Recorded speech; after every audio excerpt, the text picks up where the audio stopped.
WECU 1570 AM and W298BX 107.5 FM, Winterville, North Carolina.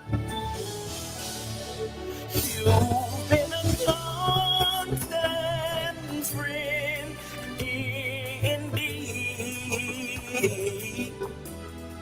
You were right there, providing for me. Good morning, everybody in Radio Land. You're listening to Awesome Radio, 107.5 FM, 1570 AM, and WECU on your radio dial. It is good to be here with you. You're listening to Real Talk for Real Men. I am Pastor Tremaine Forbes, and I have with me none other than Pastor Dan Lawson, United Gospel Outreach. and Elder Nat Farrell of Kingdom of Heaven Ministries. well, we have decided to continue the conversation, talking about minding our own business or tending to our own business. It's very interesting how much we all have 24 hours in a day, 7 days a week, and a lot of times we feel like we don't have enough time to get things done. But if we become more concise and tend to our own affairs, we could probably get half of the things that we want to get done in our lives. So we'll talk a little bit about tending to our own business. First of all, we'll talk about let's talk about the nature of tending to our own selves. A lot of times we could get a little further, do a little bit better if we took care of the things that we needed to take care for ourselves. Because even the Bible, it says you can only love your neighbor as you love yourself. And a lot of times we're faced with the looking at do you really love yourself? Even having the relationships that surround us, the work that we have, the different things that we have. Do we nurture ourselves? Do we cultivate ourselves? Do we, as men, what do we do? How do we handle dealing with the different things that's bombarding men? And I was watching a show, and I was watching one of the TV shows this morning, and it was talking about with the election, that one of the reasons why we probably lost because one side actually catered more to men, what men think, and said that the other side didn't. And then they made the argument was they start showing different values of strong women, and this is the year of woman, and women, and showed all the different people that were on, and then showed the candidate that was running that had a husband, start talking about toxic masculinity and men this way, that way. Then they said that one of our former presidents got up and start lecturing black men, about their support. And then they pivoted and said that oftentimes the reason why more men showed up voting for a particular candidate because he spoke to more men. And the other side seemed that they pivoted talking to more women, and they were like, so, and then when they made the process and they were putting it all together, they were saying that a lot of the men started feeling like, hey, this is the last thing I need. Is now it seems like all the women are putting men down and putting masculinity down, and then they showed different cases of it, and the news reporter said that's interesting, but if you went to the barbershops, if you went to different men, you were around enough men, they start talking about, I don't want a grown man walking in the bathroom with my wife or my daughter or doing this and doing that, competing in sports, and I've seen it, and I could see where they were coming from, even though this other guy was really out there, and it seemed like a lot of the things he was doing seemed really kooky, they said that it resonated to a lot of men that was voters. And so, with that in mind, do we spend enough time, not only in churches, but in culture, really connecting as men? Because it said the men started feeling lonely. And when all that strong stuff was coming out, said that they connected so much so that popular vote went to the other side. Now I'm gonna throw that on out there, and I'm gonna You done come in here and start. I kicked the hornet's nest. Why not? First thing on Thursday. Picked up a hornet's nest and figured I'll just throw it into the show. We haven't even had brunch yet. I had breakfast though. Oh, no wonder you're. Yeah, I'm ready to squabble. Yeah. So what do y'all say to that? I'll let Elder take it. Oh yes, I'm ready. I think, man, there's so much to unpack with that. I mean, there's a whole bunch of stuff to unpack with that. Did you see it this morning? And Elder Pat. first of all, Yeah. what the men were leaning to was a false manhood. They talked about that too. Yeah, it's a false manhood that this particular person projects. Okay, it's not real, but it's Hollywood, and he projects it. And I guess some people go for the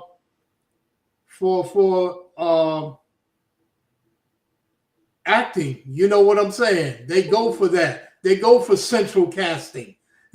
They look at that as if it's the real deal, when and the projection is of strength when it's not really strength. You know what I'm saying? The woman was really demonstrating more strength, but that's another story. I don't want to go down that because I don't know what show that was you were watching, but they were off the wall all over the place. So I'm gonna let you keep that. But hey, look, I'll tell you this. Gail King was on it. yeah, that's okay too. But I'm just saying. I think that diagnosis is not truth. I just think we got to understand that we got to look at the reality. We can talk about what people project or what they say, but then you got to look at what they do. So if what they do contradicts what they say, then you got a problem there. And this is the same thing. We were talking about, minding your own business. One thing I want to say before I pass it off is that we got to also understand that doesn't mean that you don't care about others and care about your neighbor.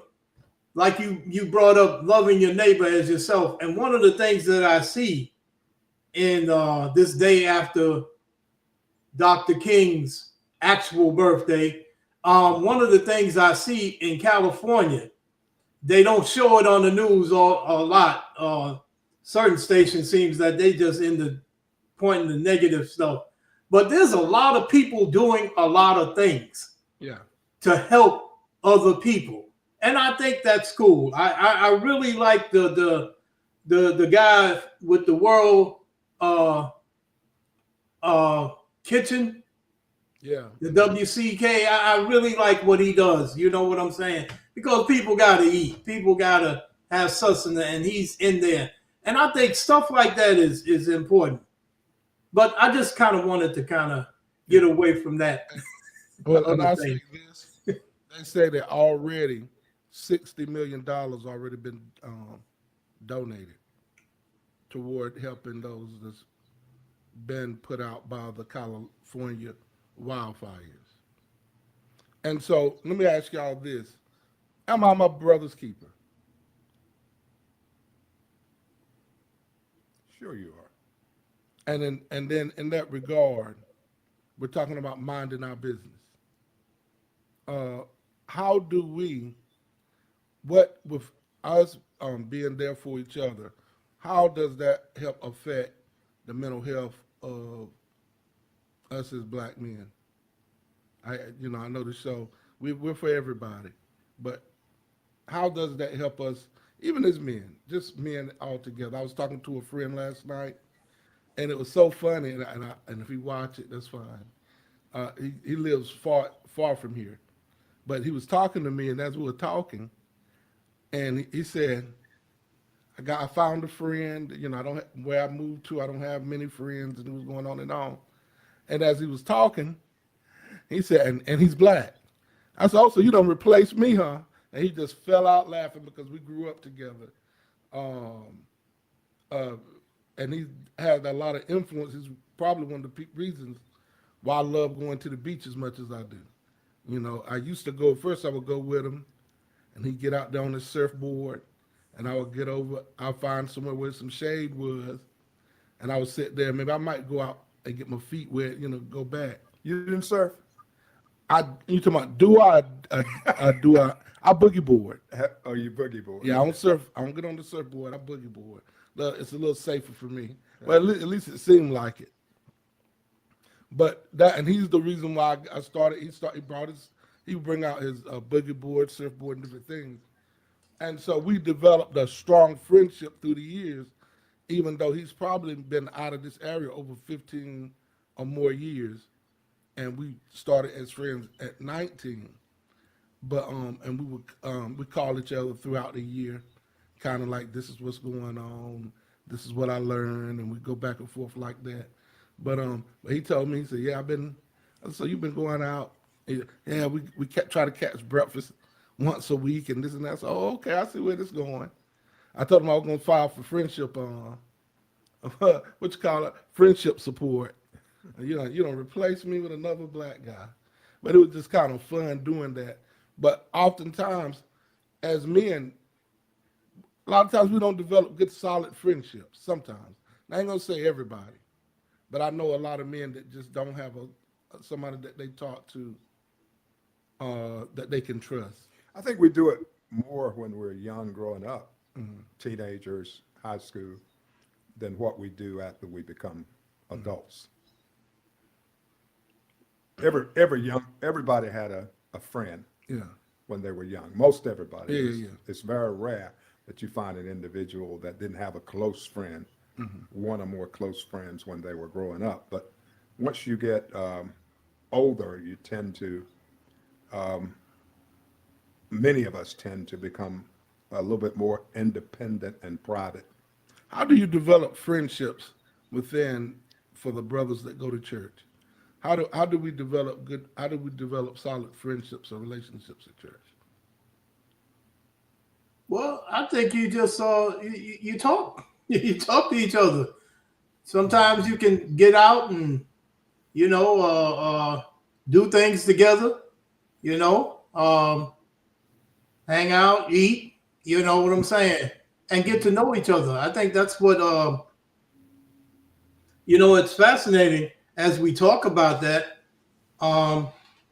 We can go back to the word. That when Jesus called the men, he didn't call them and put them to work. They just traveled with him. You know what I'm saying? And they became close just by being with each other. You know what I'm saying? Mm-hmm. So it's a time thing, I think. When you show yourself, if you walking around all the time looking like you ready to jump on somebody, you ain't gonna make no friends. You got to show yourself friendly, I think. Is that Elder trying to tell us to smile, or Pastor? I'm just saying, I think at our stage where we are, I think we kind of understand how that works. And a lot of times, I think as we get older, with things in common, and church is one of the places where you develop those, and you kind of help each other. It's almost like brothers help each other by encouraging each other. You know what I'm saying? Yes, and sir. So I think it's and then you got to be careful, make sure that. But as you talk to people, I know I'm kind of jumping there, but as you talk to people, you will come to see who's good, a person that you can really, be a friend with, because everybody isn't, can't tell everybody. Can't. There's some things you can't tell everybody. So, Well, I think in church, a wise person, he that want friends must show himself friendly. But there is a element of diversity that you have to have. If you look for people that you have stuff in common with, you're going to find that that I have this in common with you, but there are others that I have something else in common with. There are a lot of friends that I have in church that love to talk about sports, but I also have some men in church that have other things they'd rather talk about than sports. So you have to diversify yourself, and also friends come on different levels. There are friends in the church that you serve as a mentor to, and then there are friends in church that may serve as a mentor to you. And then there are other friends that you say, look, we're in the same boat. We can't mentor each other. We both have, common needs. So I think one of the mistakes that a lot of people make in church is they get with a clique and say, this is my clique. And you shouldn't do that. You can get with that clique and say, yeah, I can deal with you all. I can roll with y'all. But you know what? Those folks over there at the other table, I can roll with them too. So I may be sitting with you today, but don't get mad if you see me sitting over there with them tomorrow. I like what Apostle Gardner said. He said, a real friendship will stand the test of time. And truly, me and him, we've been friends since, my God, I guess we were about 16 years old. And so it's important to establish it. Friends, again, I think it helps our mental health, because sometimes the very first person could tell something wrong with you. But now your spouse generally always got something to tell you there's something wrong with you about. But your friend can tell when you ain't flowing in the same direction. Hey, look, you ever tell your wife, I'm your husband, I'm not your friend? I never told. No, that type of wisdom ain't never hit me like that. I'm not saying I've done it. I'm just asking.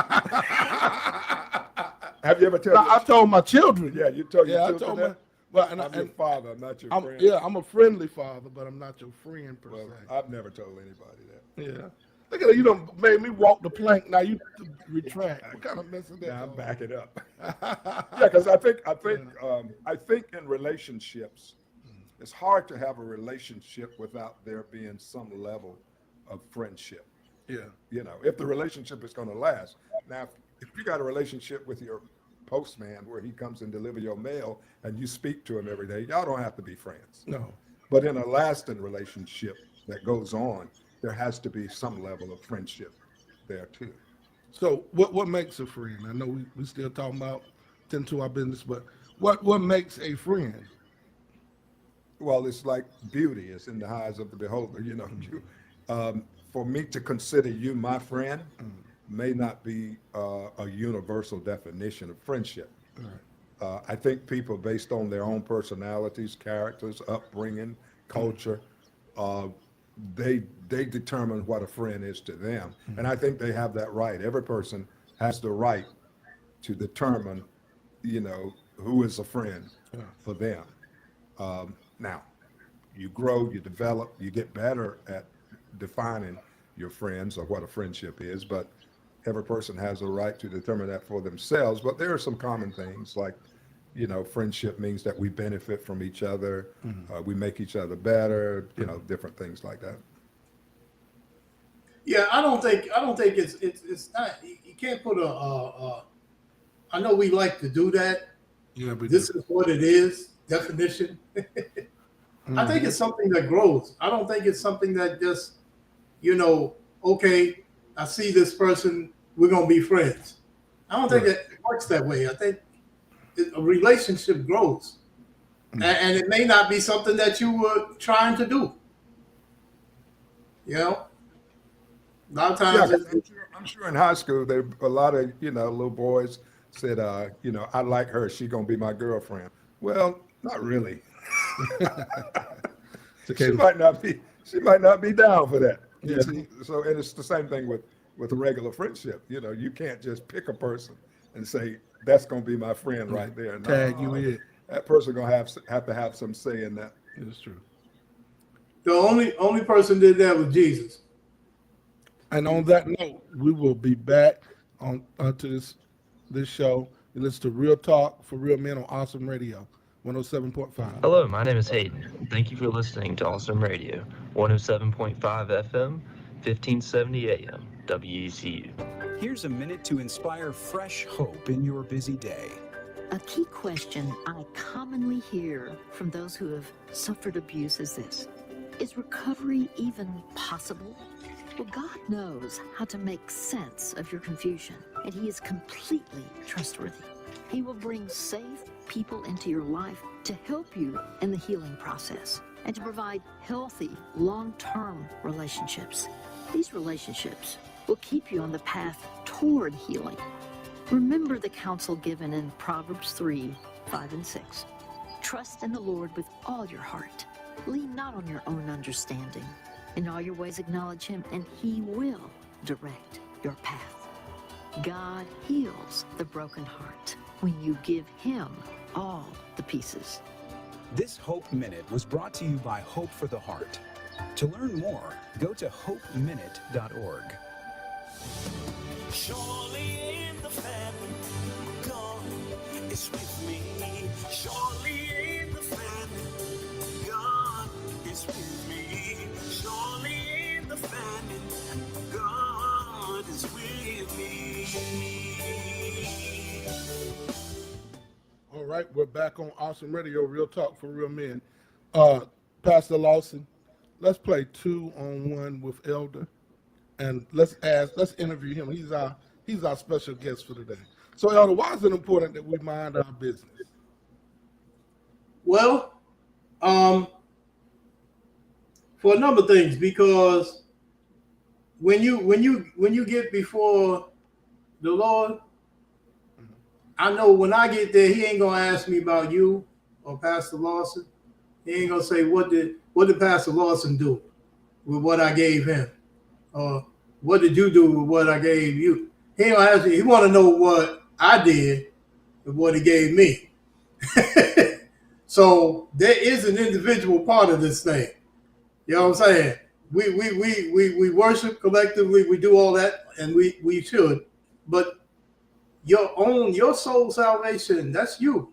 You know, and it comes out even in other things that you do.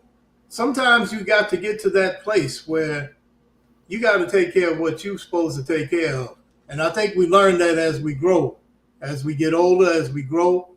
You know, I say older now, but you know, even younger folks need to understand that, you know, you can't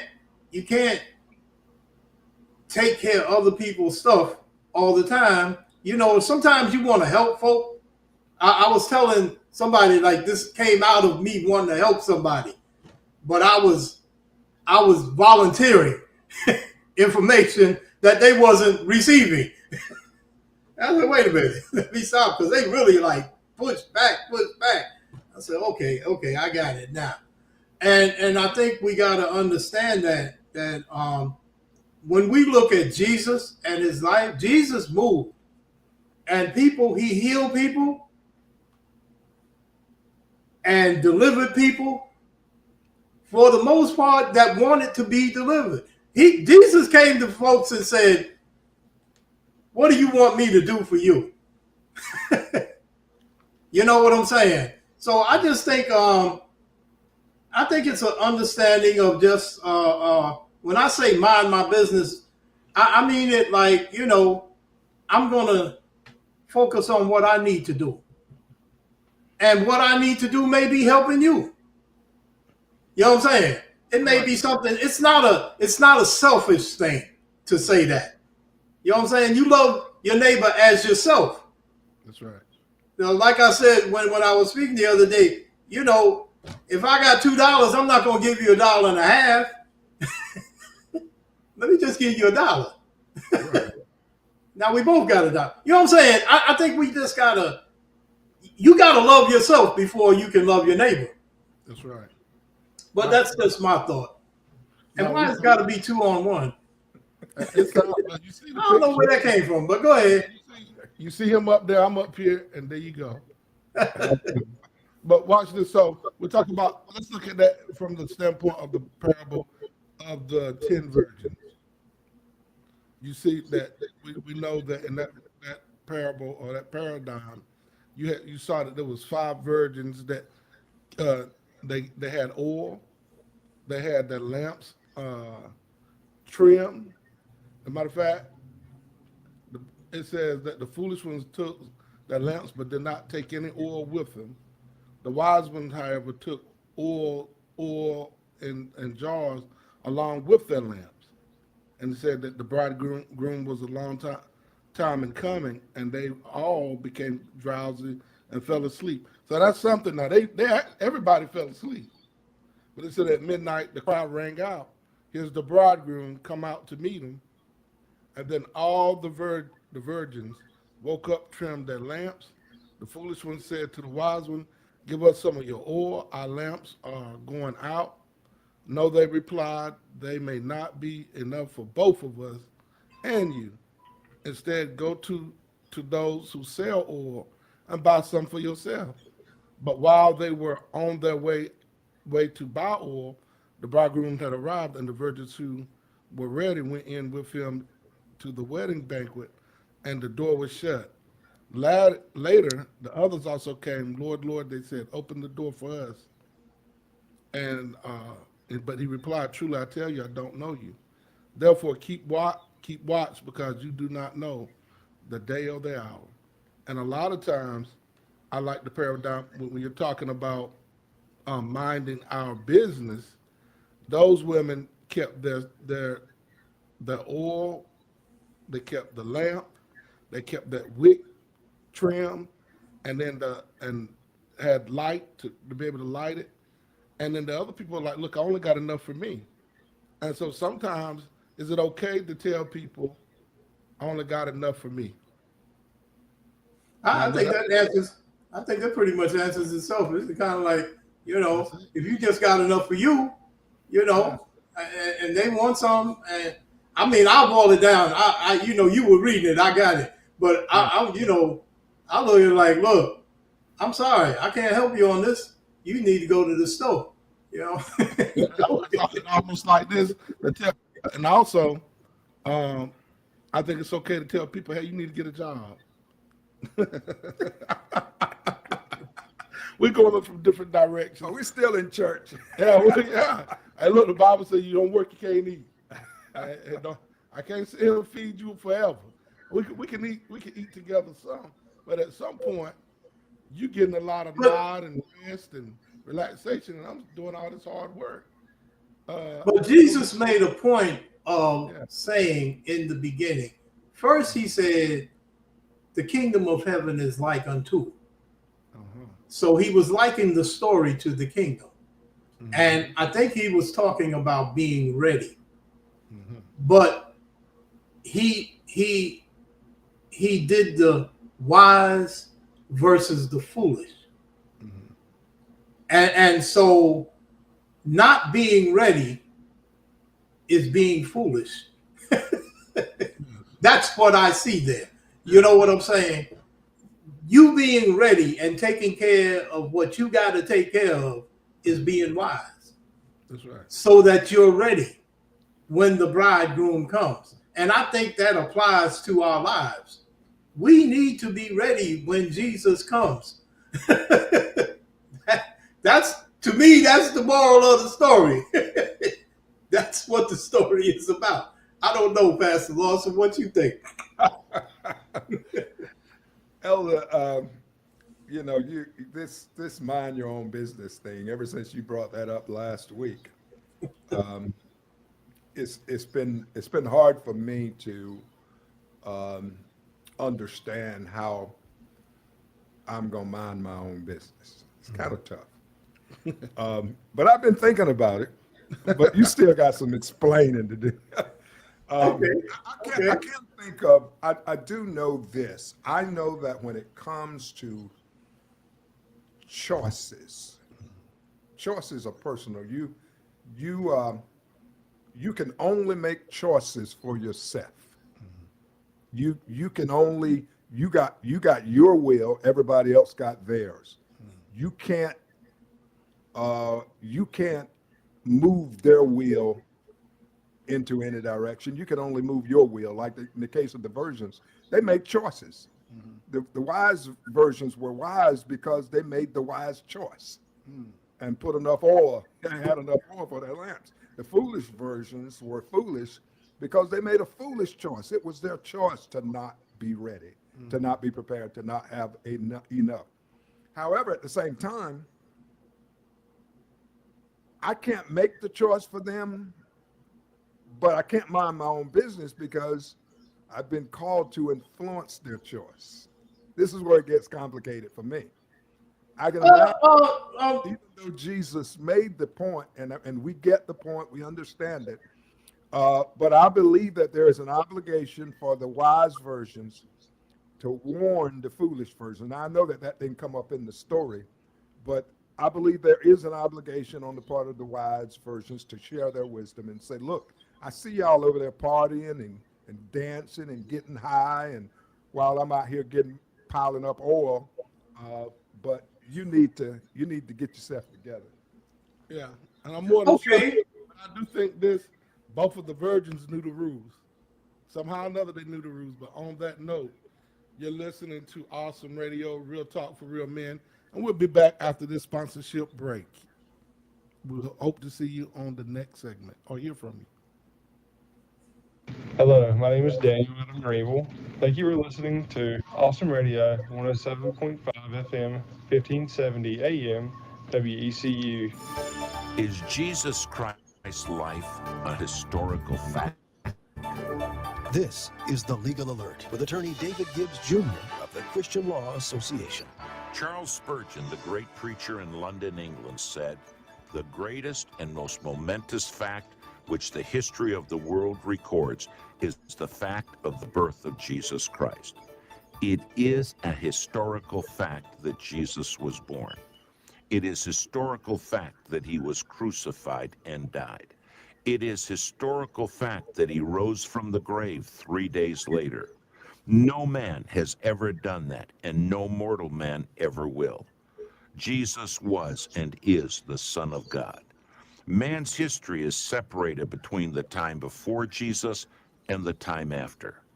Though our society has a variety of traditions around the Christmas season, remember, Jesus is the reason we celebrate. It is our privilege at the Christian Law Association to freely represent those who are challenged for their faith in Jesus Christ. Get your legal questions answered online at christianlaw.org. You'll find a complete library of information addressing common issues churches and ministries are facing today. Our website again, christianlaw.org.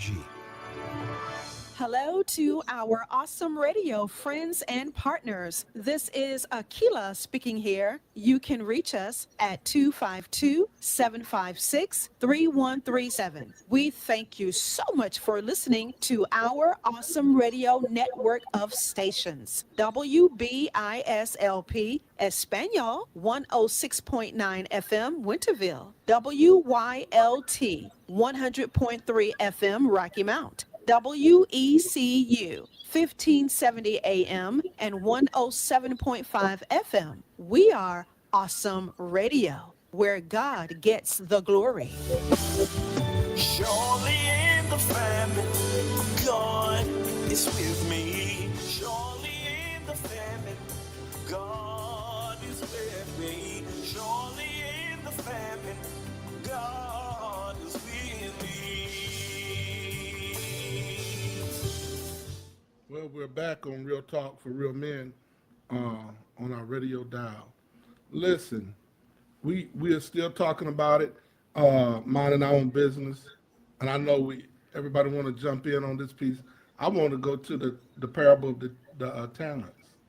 But can The NIV said the parable of the men with bags of gold. Go ahead, Elder. yeah, I was going to go there. I wanted to respond to Pastor Lawson though. Come on. No, I wanted to respond because I think we're responsible not so much to influence them, but to tell them.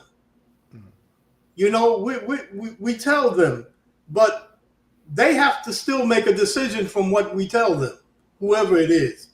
Even with Jesus sent the 12 out, 2 by 2. And he said, if you go to a place and they don't receive you, you shake that dust off and you keep going. You tell them, you doing what you have to do. They can hear you, take heed, go get off, or whatever it is, or not.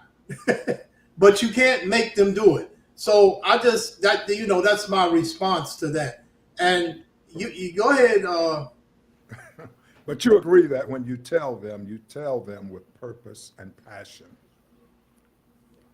So you are indeed trying to influence them. You tell them hoping, even though you can't project, you're hoping they make the right choice once you tell them. So it's kind of tough. Like, for instance, let me give you this quick example, and then, we'll move. I'll let you move on. Jeremiah said, after being persecuted, Jeremiah said, you know what? I ain't even gonna talk about him no more. I'm gonna mind my own business, and I'm gonna stop telling these people how to live their lives, because this is getting too tough. It's getting too hard. But then he said his word was like a fire shut up in my bones. In other words, the Spirit of the Lord ain't gonna let you tend to your own business. You're gonna want to hold your peace. You're gonna want to step back up, but he ain't gonna let you. I think we're talking about two different things. Yeah, I think so too. I want to understand that, but it has to be clarified. Yeah.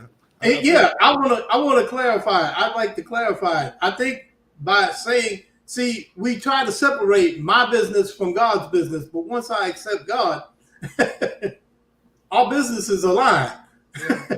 My father. Yeah, and so my father's business, but still it comes down to me telling you, and I can stand there and argue with you about whether you should get some oil or not. Or I can go head on, you know what I'm saying? Because I done told you what's right. Now, it's up to you to make a decision. Now, if you want to keep partying and don't get the oil, that's on you. That's just my thought. When you say your business is aligned with God's business, then your business become people. And so now... And that's okay. You're involved in other people's lives. Now, even I understand what you're saying about what you're doing, but the perception of people is that you're trying to tell me how to live my life. So you're in my business. That's the perception that you're going to get from people. You may not feel like you're in their business. You may say, I'm minding my own business, but they're going to say, he should mind his own business. He's always telling me what to do. Well, but that's not where I'm at with that. I don't think, no. I'm not trying to tell you anything. I'll tell you and furthermore, if you ask. For the most part, see, that was the whole thing that started this whole deal. I was trying to tell somebody something that would help them, that I thought would help them. It was good stuff. It was. But they didn't want to hear it. And I had to stop and said, okay, I told you, you don't want it. That's fine. Now I'm going on and mind my business. And I'm going to do what I need to do. You don't have to do, you know what I'm saying? You do you. So that's just where that came from. And I kind of stand with that. I think when I start looking at scripture and how Jesus moved, he told the people, he went to his own and his own didn't receive it. But as many as did, You know what I'm saying? So Oh, you know that's I think there are a lot of people that would argue that he got crucified because he was tending to other folks' business. no, I don't believe. Well, Raise the conversation here, but that might be what some say, but I don't. If you had stayed in your lane and tend to your own business, they wouldn't have crucified you. and none of us would have got saved either. Yeah. Well, No, I don't. But I don't go with that though. I don't go with that. No, he just throwing he just kicking the hornet's nest a little. That's okay, but I don't quite agree with that. let me ask y'all this. So in the parable of the talents, the Bible says that there was one. The master came. I'm paraphrasing. He gave one 5 talents, gave another 2 talents, gave another 1 talent, and then it said according to their several abilities. According to the abilities that they had. Giving you what you can handle. Yeah. And so the Bible do say he won't put more on you than you can bear. But now I know that's a different thing in a different context, but when you look at it, you have 5 people. I mean, excuse me, you get 3 people. One he gave 5 talents, one he gave 2, one he gave 1. But you notice the person that had the 5 talents, he gained 5 more talents. So he got 100% on that return. The same person that got 2 talents, they got 100% on their return. I wonder, did the master look at their giftings from past endeavors and see that the talents increased to that 100% or whatever he gave them, and then he gave that one person that 1 talent, and that one person said, you know what? In their thought process, I saw that you were the type of person that didn't mind your business. And that's what it seemed like. And I know that you would go and you would demand from something that you didn't have nothing else to do with. So I took your talent and I dug and put it right in the ground. So you got your talent back. And so, here, I got it for you. Went and dug it up, handed it to him. And the master said, look, I'll tell you what I'm going to do. I'm going to judge you according to what you said. You knew that I would come back, reaping from where I didn't sow. And he turned around and he said, you lazy, you twisted, you wicked rascal. You know, and he took that talent from him. Yeah. And he said, you could at least took and put it in the bank and got me a little interest off of it. Yeah, you knew what I But see, here, let me say this. Y'all keep throwing mind your business injecting that into all kind of little stuff. This is what we're talking about. You got to mind your business. Yeah, but the master was his business. That's what no, then you didn't hear what I was saying to you. Okay. The guy said to him, I knew you would do. He literally told him, I knew you were going to take from an area you didn't sow into. And the master said, well, you knew I was like that, so now I'm going to judge you by it. You already knew I was like that. And then the next part was, he turned around and said, since you knew that about me, you should have done what you should have done. Matter of fact, and he threw him out, and they said, into outer darkness. Had him thrown into it. So, go ahead, Pastor Lawson. You was going to say something. Go ahead. No, I was picking up on that concept that Pastor Forbes was using about the you know who I am, so, and you took the talent when I gave it to you. Mm-hmm. So once you took it, it's like joining the mafia. You can't join the mafia and then come back and say, you know what, I didn't distribute these drugs because I know they're gonna hurt people. You knew what the Godfather was doing when you joined. So he ain't gonna let you get away with that. He's gonna shoot you in the back of the head. Okay, yeah. There might be some kids watching. So but I think the thing is that that the point is that do what you know how to do. I think that servant was making excuses. He was a lazy servant making excuses, and I think absolutely that out.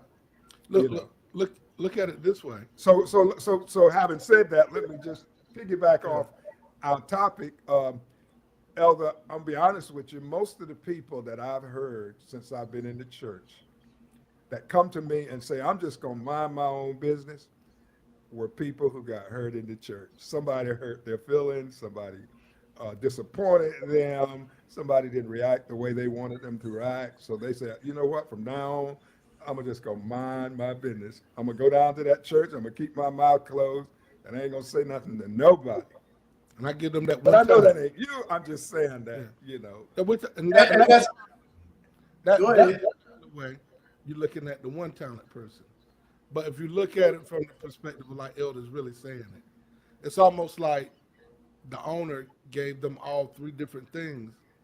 And one thing might be, okay, let me put it this way. When Elder taught it Sunday, and I knew where it was coming from, I likened it unto, say the person, he turned around and gave the manager something because they knew the manager knew what to do. They could turn around and not only that same person, they saw the ability in that person, say, you know what, I'm gonna put you over 5 franchises because you really know how to work this. I see you turned around, made me a profit. Then the next person you look at, maybe they became like an assistant manager and got the 2 and then the other 2. And so you could kind of look at that. And then the last person, like if the owner came back and said, we put you over the fries, and all these combos got their meal together, and yet you haven't made no fries to go with the combo. And he said, well, you got your fries sitting in the back. I made sure that none of them got messed up and none of that was going on. And so every fry you left me with, and he turned around and said, you should have made some fries to go with everybody's combo. I could have made something out of that. And with your little bit that you thought wasn't anything, same thing even when it comes to our lives. Some people won't never develop what God has given them to do anything with. And I think that's where the tragedy comes in life. We think, you know what, I'm going to sit back on what God's given me. And really, if we say mind our business or tend to our own business, you would cultivate that part that you were given. Because there's an increase, if we follow the same logic of the other people, the 5 that got 5 more, 2 that got 2 more, that one person, God only, or the master only expected them to gather one more piece of that. They had did like they could have with their abilities. They could have brought one more back. I think that this really kind of goes right to where I was talking, and I think a lot of times you can take what I'm saying about mind your own business or mind my business. That's what the phrase is. It ain't got nothing to do with minding your business. Mind my own business really has to do with you kind of focusing on what you have and taking care of that and doing what you're supposed to do with it, like the guy with the 5 and the guy with the 2. You know what I'm saying? They took care of their business. The guy with the 1, Jesus even puts in there like, it wasn't like he just buried it, but he could have did something. He could have put it in the bank and got interest. You made absolutely no profit. So yeah, that's a whole different ball game. That's not really what I'm saying that anyone should do. No, I think you gotta sometimes just focus on what God has given you and what you have to do.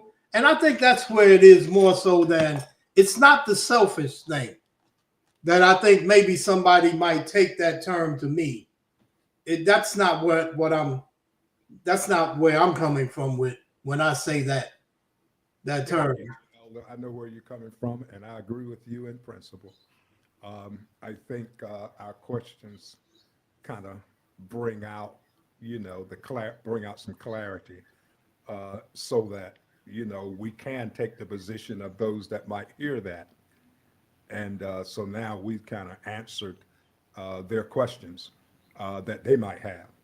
But yeah, I agree with you in principle, that every Christian, if they're going to be successful in service and in ministry, they've got to learn how to stay in their lane, so to speak. Know what they're going to be held responsible for. Know what they're called to do, what they're anointed to do, and focus on that. Don't be many masters. There are a lot of things that you just need to leave alone. Don't get involved in, but focus on what you're going to be held accountable for, and follow the Spirit of God, not necessarily doing what you think is going to make you popular. I want to help everybody. You ain't called to help everybody. You know. That's right. That's right. You got to focus on what you've been called to do, because that's the only thing that you're going to be successful at, is what you've been called to do. And the Spirit leads you when you start walking in the Spirit. The Spirit will lead you. You know, I brought up the example of Philip. You know, if we could get to that place where the Spirit says, okay, the revival is happening here in Samaria, but I want you to go meet a guy. You know, I just looked that up. I didn't know you were going there. I want you to go meet a guy. and you know, so you go because the Spirit is leading you there. And then when you finish with that guy, the Spirit takes you somewhere else. You know what I'm saying? So when we're moving that way, you know, I think we're in it, you know. But that's just my thought. What do you mean you just looked that up? I did. I was thinking about, you know, Philip intervening.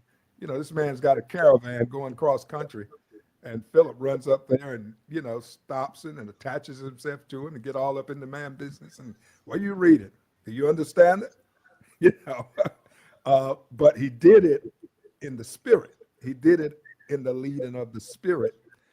He wasn't doing it because he was nosy. He wasn't doing it because he was trying to, you know, be popular or maybe get a good offering. He was doing it because he was led by the Spirit, and the man received it. Yeah, there's so many situations where we should stay in our lane and know what the Spirit is telling us to do. That's right. Otherwise, you can be, you know, and don't get me wrong. I know what Jesus said about John. John was right. John the Baptist was, but John got into something that got his head cut off. See, John got into, don't get me wrong now. John was still a man of God. I'm not quite, that's not the point I'm making.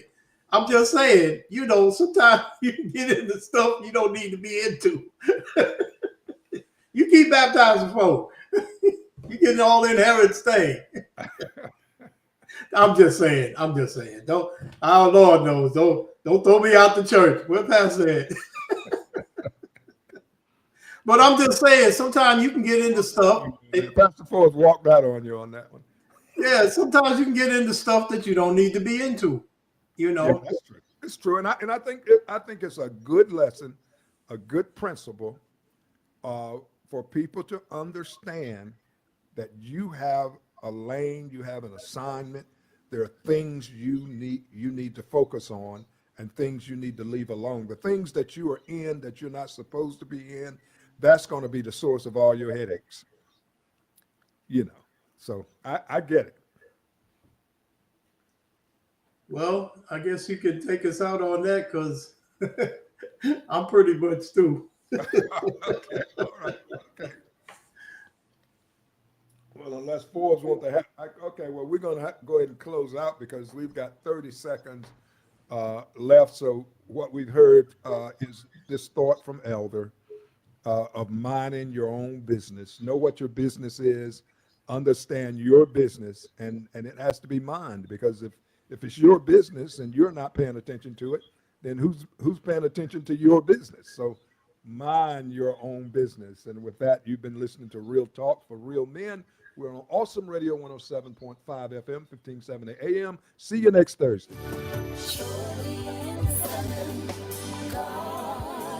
You with me.